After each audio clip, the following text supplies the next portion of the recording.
Somewhere outside Caen in the late summer of 1944, a German Panzerjäger anti-tank crew was watching a column of Allied armor trundle through the bocage country with growing unease. Through their optics, they saw something that didn't quite match anything in their identification manuals. The hulls of the American-built Sherman tanks moving towards them were thick, unnaturally thick. The flanks appeared to bristle with strange angular additions that broke up the familiar silhouette entirely. The crew's commander, uncertain whether he was looking at a Sherman or some new and heavier Allied tank that his intelligence briefings hadn't warned him about, hesitated. That hesitation lasted perhaps 4 seconds. In armored warfare, 4 seconds is an eternity. The column passed. The engagement never happened. What that German crew had seen wasn't a new tank at all. It was a standard M4 Sherman, the same 30-ton vehicle their comrades had been knocking out with 75mm rounds since Normandy. The difference was a collection of spare track links, road wheels, sandbags, and scrap steel, welded, bolted, and lashed onto the hull by tired men with arc welders, a willingness to improvise, and an extremely practical understanding of what actually kills tank crews. The German crew's hesitation was not a fluke. It was the entire point. Standard military engineering doctrine in 1944 emphasized purpose-built solutions. When the British Army's armored units began arriving in Normandy in June 1944, the official line on armor protection was relatively straightforward. The Sherman had 51mm of frontal hull armor, 38mm on the sides, and that was that. If you wanted a better protected tank, you ordered a better protected tank. The Churchill infantry tank, with up to 150mm of frontal protection, existed precisely for this reason. Critics of the Sherman, and there were many both inside and outside the War Office, pointed to its startling vulnerability to German anti-tank weapons. The Panzerfaust, available to any German infantryman for almost nothing, could punch through 200mm of conventional armor at close range. The 75mm QK-40 gun on the Panzer IV had a penetration figure of roughly 90mm at 500 meters. The Sherman's 51mm of frontal steel was, on paper, a liability that no amount of crew skill could entirely overcome. Critics argued that the tank was fundamentally outmatched, that its crews were being sent into battle in machines that offered them inadequate protection, and that attaching bits of scrap metal to the outside was a soldier's desperate remedy for an institutional failure. They were right about the vulnerability. They were profoundly wrong about the solution. The secret was in understanding the difference between armor that stops around and armor that disrupts one. Conventional rolled homogeneous armor plate works by absorbing kinetic energy and resisting penetration through sheer material density. A 75mm solid shot round-traveling at 570 meters per second hits plate steel and either punches through it or it doesn't, depending almost entirely on the thickness-to-velocity calculation. This is the physics that German engineers optimized for on the Panther and the Tiger, sloped plate at precise angles designed to deflect or absorb rounds from the expected threat vectors. It worked magnificently in controlled conditions. What actually mattered in the bocage, in the rubble of Caen, in the dust of the Falaise corridor, was the behavior of shaped charge warheads, specifically the Hollendung principle used in the Panzerfaust and the Panzerschreck.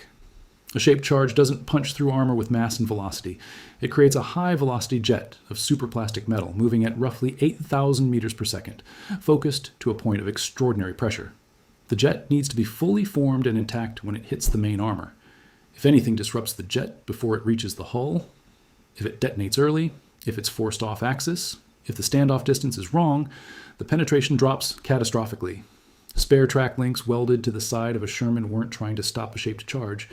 They were trying to set it off 100 to 150 milliliters away from the actual hull, letting the jet form, dissipate, and lose coherence before it ever touched the real armor.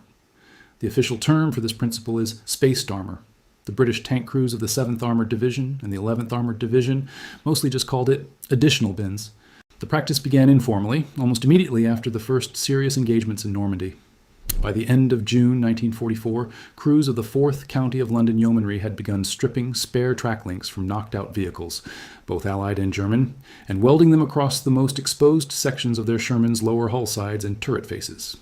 A standard Sherman carried a spare track section of approximately 79 links on the engine deck. These were the first to go. Road wheels from destroyed vehicles followed.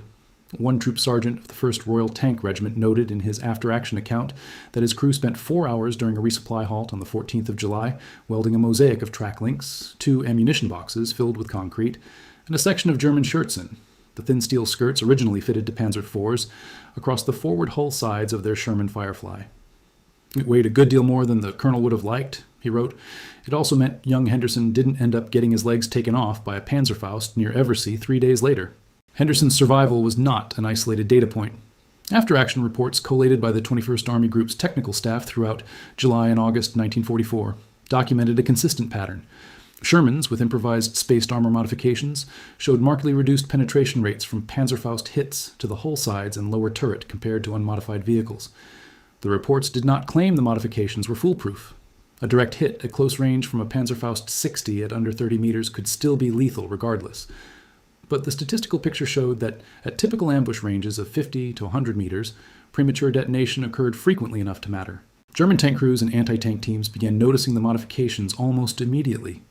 Captured German personnel interrogated by 21st Army Group intelligence officers in August 1944 described consistent confusion about Allied tank variants. A Feldwebel from the 12th SS Panzer Division Hitlerjugend, captured near Falaise on the 18th of August, stated during interrogation that his unit had been warned to expect new heavy tanks from British forces and had been specifically briefed that unidentified Allied armor with thickened hulls should be treated as priority targets, requiring 80 mm engagement. His anti-tank platoon had accordingly redirected fire away from tanks they had already identified as Shermans towards the modified vehicles, believing them to be a higher value, more dangerous threat. The modified Shermans, in other words, were drawing disproportionate attention from the most powerful German anti-tank assets, the very weapons capable of killing them regardless of improvised additions, whilst standard Shermans conducted their movements with slightly less focus directed their way. This wasn't accidental.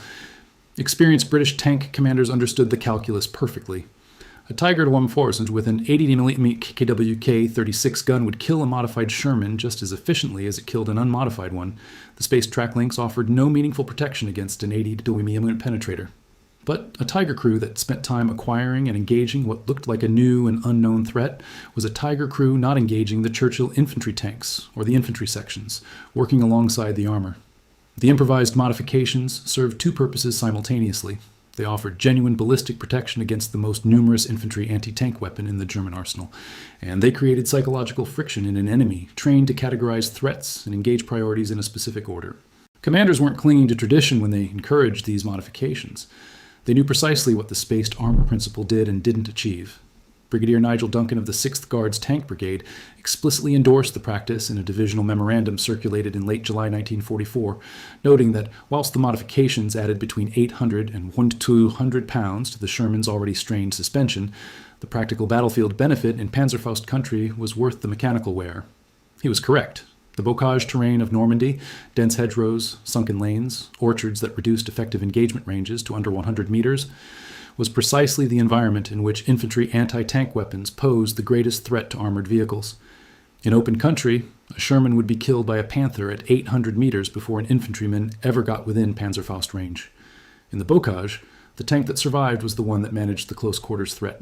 The reality of combat showed that the enemy your technical staff worried about was rarely the enemy who actually killed you. What made this work wasn't any single feature of the modification, but rather the coherence between the tactical environment, the threat model, and the improvised solution.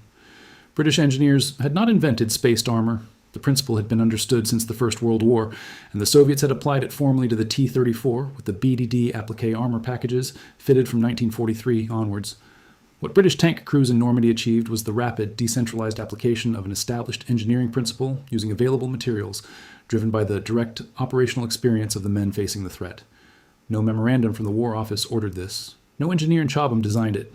Troopers and sergeants looked at what was killing their friends, understood the physics involved at a practical level, and welded the solution onto their tanks during resupply halts. The German army, for all its technical sophistication, rarely produced this kind of bottom-up engineering adaptation at speed. Their armor development process was centralized, hierarchical, and dependent on factory production.